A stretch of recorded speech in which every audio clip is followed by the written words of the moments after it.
All right, I am here with, like, not just Star Trek artists, but also the Teenage Mutant Ninja Turtles, like everything Ninja Turtles, like ever since 2003. Gavin, it's great to be here with you. Yeah, it's good to see you. Yeah. So tell us a little bit, like, what happened to get you into that role to where you're doing everything Ninja Turtles right now? A couple years ago, I was working on Star Trek and just timing and people I knew. Like my assistant editor was helping out in the Turtles line at the time, and it was kind of, I grew up with Ninja Turtles. I was watching the cartoon as it was coming out. I saw the 1990 movie in theaters. So, like, when I found out my assistant editor was helping out on it, I was like, hey, girl. And she brought me over from Star Trek as she was leaving Turtles to go back to Star Trek, and then Turtles just kept me for a while. So it's been a fun ride. Past couple years, been working on that, and in the meantime, like, doing covers for Godzilla and doing some creator-owned stuff along the way, like Heartpiercer for Dark Horse and Dead Legends, another creator-owned book I do with my friend James Maddox. Keep myself busy.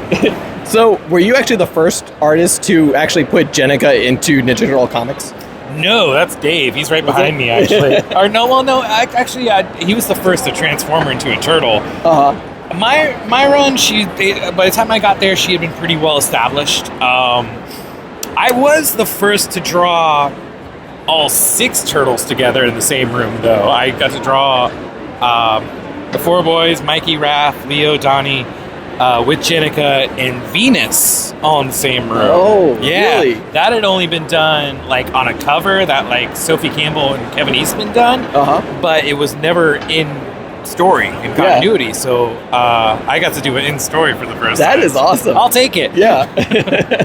Yeah, we never thought we would have seen Venus make that transition. Listen, Venus gets a lot of hate. I love her. I like her, but it's a different incarnation of Venus, from what we saw in 1998, I think. Oh my gosh, yeah. Right.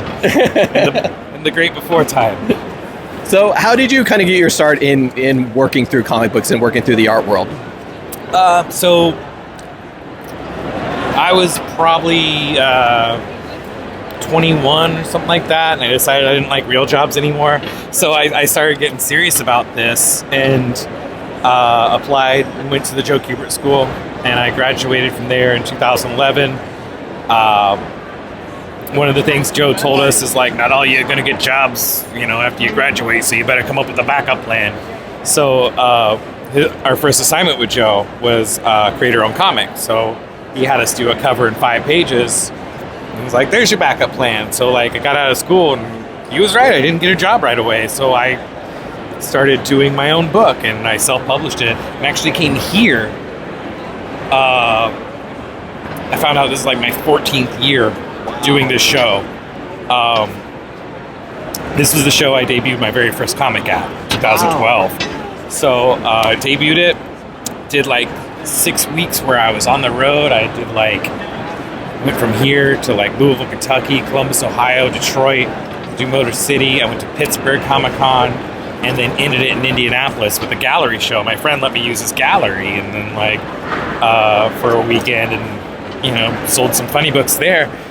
Then I got done with all that and was like, all right, I'm going to sit down and draw the second issue. And I got like 3 pages in, then I started getting work from other like independent publishers that I kind of encountered on the road. And it's been like that ever since. I've been either drawing other people's books and sometimes books for myself, every once in a while.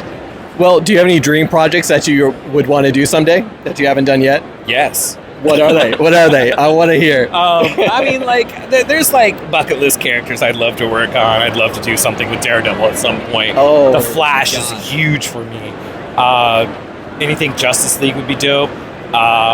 Some bucket list items I have, like in the past, it's funny because like the past like couple years I've got to check off a lot of these. I got to check off a lot of them just working with these boys and gal. And I got to do it quick within a year. And part of it is like not just drawing some of this stuff. I want to do a little writing too. And I got to I got to check that off. I got to write and draw a story in black, white, and green with Casey and Mikey. Yeah, so that's like right, yeah. that was a good one for me. That was a big one. But you know, that's putting it out there in the world. I'd love to do some stuff for a lot of different things. Sometimes I don't know I want to do it until it's like presented to me, and I'm like, oh, this is fun, this is cool. But and then there's a lot of creator-owned stuff I'd love to get to down the line as well. Well, my hope, like making comics. My hope is that one day we're going to see that Ninja Turtles Daredevil crossover that everybody wants, made by you. I'm trying to call dibs. We'll see. Like there's like I at one point. We did a panel in New Hampshire this past September for the 40 year, and somebody asked if like that was ever going to happen. Yeah, and you know, Kevin is up there, and I can have this verified because he's here. So Kevin kind of gave his spiel about like, yeah, of course it needs to happen. It's great, and I kind of just chimed in, and I was just like, I want to call dibs, and then Ben Bishop, who draws all the death scenes for the last Ronin stuff, he kind of leaned in and goes, I already called dibs. Oh. And then Kevin leaned in and goes, get in line, kids. And it's like, all right, Dad's stepping in. So like, and Kevin wants that. And yeah, of course true. He needs it. He deserves it. You know, I put it out in the universe. We'll see. I technically, here's a fun scoop that I don't know if I've said on a podcast or show or whatever. Anything. This hasn't been recorded. But I did sneak a blind lawyer into TMNT Alpha. Well, in TMNT Alpha? Yep. Okay. Yeah, for him. All right. They might have initials MM. Who knows? Yeah. I don't know. He might have red hair. I don't know. I didn't color it. So if the colorist made his hair red, broke any copyright laws? I don't know. So, Gavin, where can actually, before I let you go, yeah, what kind of inspirational anything do you have for upcoming artists who aspire to be where you're at someday? Oh, man, we could be here for another hour. We could,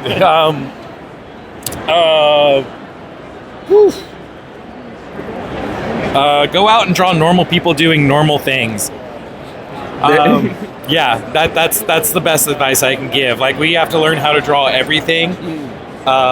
As comic book artists, so if you can learn how to draw the normal people doing normal things, the boring stuff, it's going to elevate your art a lot more than, you know, just drawing monsters or just drawing superheroes. It's going to, like once you learn how to draw that boring stuff, it's going to translate into the more exciting, fun, dynamic stuff. So, yeah. So, Gavin, for those of our fans who aren't following you yet, what social media, where's your website, where can they find you? Well, that's ludicrous if they aren't. It is, it really is. I'm following you. Twitter, Instagram, at Gavin P. Smith. There you go. P as in pencil. Is it really? Is that? No, but I mean, like, you know, like, yeah, Gavin P. Patrick. Gotcha. Gavin, thank you so much. It's been a pleasure talking to you. Thanks, guys. Thank you. Yeah.